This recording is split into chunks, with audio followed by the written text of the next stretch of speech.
आपको एक दिन के लिए अपनी पूरी फ्रीडम छोड़नी पड़ जाए, ना कहीं अकेले जा सकते हो, ना अपनी पसंद से कुछ कर सकते हो, ना ओपनली अपनी फीलिंग्स बता सकते हो, तो शायद कुछ समय बाद आपको लगेगा कि आप किसी जेल में जी रहे हो। अब बाहर से देखने पर लगता है कि बीटीएस की लाइफ लिटरली ड्रीम लाइफ है।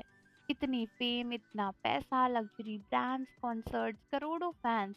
लोग सोचते हैं कि यार इनसे बेटर जिंदगी किसी की हो नहीं सकती।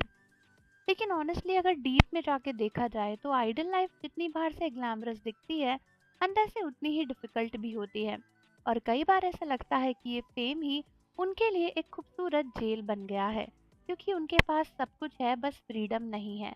सबसे पहले तो इमेजिन करो कि आपकी पूरी लाइफ पब्लिक के सामने है। आप क्या पहन रहे हो, क्या खा रहे हो, किसके साथ घूम रहे हो, किससे बात कर रहे हो, हर चीज लोग नोटिस करते हैं। एक नॉर्मल इंसान इतना स्ट्रेस में हो जाएगा अगर उसे ये पता चले कि वो बाहर जाकर वॉक भी नहीं कर सकता। और नॉर्मली आप अपना स्ट्रेस ऐसे ही दूर करते हो ना, बाहर जाकर, दोस्तों से मिलकर, अकेले टाइम स्पेंड करके। लेकिन आइडल्स के लिए ये इतना इजी नहीं है, क्योंकि वो जहाँ भी जाएं, एयरपोर्ट पर भीड़ लग जाती है, होटल्स के बाहर फैन आ जाते हैं, रेस्टोरेंट के बाहर कैमरास आ जाते हैं। कई बार तो उन्हें सीक्रेटली ट्रेवल करना पड़ता है सिर्फ थोड़ी सी प्राइवेसी के लिए।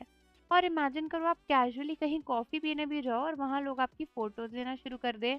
हर टाइम आपको ये सोचना पड़े कि मैं कैसा दिख रहा हूँ, लोग क्या बोलेंगे, क्या मैं परफेक्ट तो दिख रहा हूँ, कोई कंट्रोवर्सी तो नहीं बन जाएगी। ये मेंटली कितना एग्जॉस्टिंग है। एंड दोस्तों, जैसा कि मैंने आपको कहा कि बीटीएस की लाइफ एक जेल जैसी है, उसका सिर्फ यही रीजन नहीं है कि बीटीएस के पास फ्रीडम नहीं है इस चीज की कि वो कहीं बाहर नहीं जा सकते।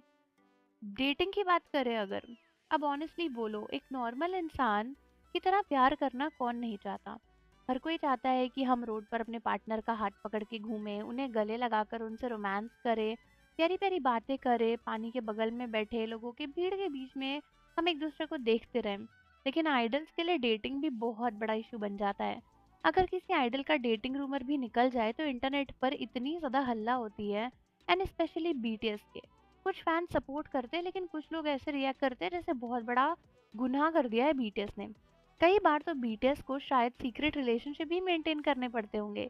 ओपनली अपने पार्टनर के साथ घूम नहीं सकते, सिंपल चीज़ों जैसे कि हाथ पकड़ना, वॉक करना, मूवी देखने जाना, ये सब के लिए उन्हें तरसना पड़ता है।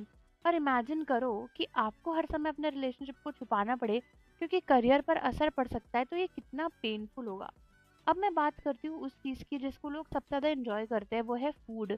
हम लोगों को नॉर्मली खाना खाना कितना पसंद है, लेकिन बहुत सारे आइडल्स ने बताया है कि उन्हें स्ट्रिक्ट डाइट फॉलो करनी पड़ती है। एंड बीटीएस ने खुद ये बात बोली थी कि किस तरीके से उन्हें डाइटिंग करनी पड़ती है।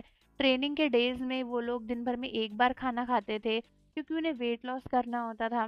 कई बार परफेक्ट कमबैक के लिए ऑलमोस्ट भूखे ही रहना पड़ता है दिन भर, और तब जाके उनका वेट लॉस होता है। फैंस को स्टेज पर उनकी ग्लोइंग स्किन और स्लिम बॉडी दिखती है, लेकिन उसके पीछे कितनी मेहनत है, स्ट्रेस है, और कितना सब कुछ अनहेल्दी है, ये सब कुछ कोई भी नहीं सोचता है। हर किसी को लगता है कि यार ये तो सब कुछ नॉर्मल है, इनकी लाइफ तो कितनी अच्छी है। अब सोचो अगर आपको खुद का मन हो कि आज बस आराम से पिज्ज़ा खाना है, लेकिन आप नहीं खा सकते क्योंकि अगले दिन फोटोज आ जाएंगे और लोग बॉडी शेम करना शुरू करेंगे। ये फ्रीडम ना होना थोड़ी देर इंसान को मेंटली थका देता है। आइडल्स के ऊपर सिर्फ फिजिकली नहीं बल्कि इमोशनल प्रेशर भी होता है। हमेशा स्माइल करते रहो चाहे वो अंदर से कितना भी परेशान हो। उनका मूड खराब है, वो टायर्ड है, मेंटली एग्जॉस्टेड है, फिर भी कैमरे के सामने परफेक्ट बिहेव करना है, क्योंकि लोग उन्हें सिर्फ एंटरटेनर नहीं बल्कि परफेक्ट पर्सनालिटी की तरह देखते हैं। एक छोटी सी गलती और पूरा इंटरनेट उनके पीछे पड़ जाता है। गलत एक्सप्रेशन दे दिए, कंट्रोवर्सी। गलत शब्द बोल दिया, कंट्रोवर्सी। फैंस को नोटिस नहीं किया, कंट्रोवर्सी। रूड रिप्लाई कर दिया, कंट्रोवर्सी। इमेजिन करो हर समय ऐसा लगता है कि एक्शल्स पर चल रहे हो, डर है हर टाइम कि कुछ गलत ना हो जाए। और सबसे पेनफुल चीज कि कई बार वो ओपनली अपने मन की बात नहीं बोल सकते। खुद ही सोचो ना, जंगकुक ने जब पिछले लाइफ में बोल दिया था कि बहुत सारी चीजें लाइफ में हैं, तो कितना ज्यादा उन लोगों को मतलब बॉयकॉट करना शुरू कर दिया। कंपनी के बारे में ऐसा कैसे बोल दिया। मतलब ट्रेनी की लाइफ तो बहुत मुश्किल है। और अभी तो चलो आइडल है, लेकिन ट्रेनी की लाइफ तो लोग भूल ही जाते हैं। डेब्यू से पहले हर एक आइडल ट्रेनीज होते हैं, कठिन practice, sleepless nights, constant competition. Oh my God, मुझे तो बोलते बोलते भी ऐसा लग रहा है कि यार कितना सब कुछ एक ही जिंदगी पर थोप दिया है। हर कमबैक हिट होना चाहिए, हर परफॉर्मेंस परफेक्ट होनी चाहिए, हर लुक अच्छा होना चाहिए। मतलब एक आइडल नहीं, उनसे पता नहीं भगवान समझ लिया और सारी एक्सपेक्टेशन लगा दिया है। अब बीटीएस जैसे ग्लोबली फेमस ग्रुप को अगर आप सोचो, तो उनकी पॉपुलैरिटी तो इतनी ज़्यादा है कि वो लिटरली दुनिया के किसी भी कॉर्नर में जाएंगे लोग उन्हें पहचान लेंगे। फैंस का प्यार बहुत ब्यूटीफुल चीज़ है, इसमें कोई डाउट नहीं है, लेकिन कभी कभी वही फेम उनकी पर्सनल फ्रीडम छीन लेती है। तो अगली बार जब हम लोग सोचें कि काश हमारी लाइफ भी बीटीएस जैसी हो, तब शायद हमें भी याद रखना चाहिए कि उस ग्लैमरस लाइफ के पीछे कितनी ज़्यादा रेस्ट्रिक्शंस हैं, क्योंकि कैमरे के पीछे की रियलिटी हमेशा उतनी परफेक्ट नहीं होती जितनी स्क्रीन पर दिखती है। और शायद यही रीज़न है कि कई बार बीटीएस भी चाहते हैं कि उनकी लाइफ वैसी ना हो जैसी अभी है, बल्कि हम लोग की जैसे हो, एक कॉमन इंसान के जैसी। तो आप लोग मुझे व्यूज़ में बताओ कि क्या आपको भी लगता है कि बीटीएस की लाइफ एक जेल है?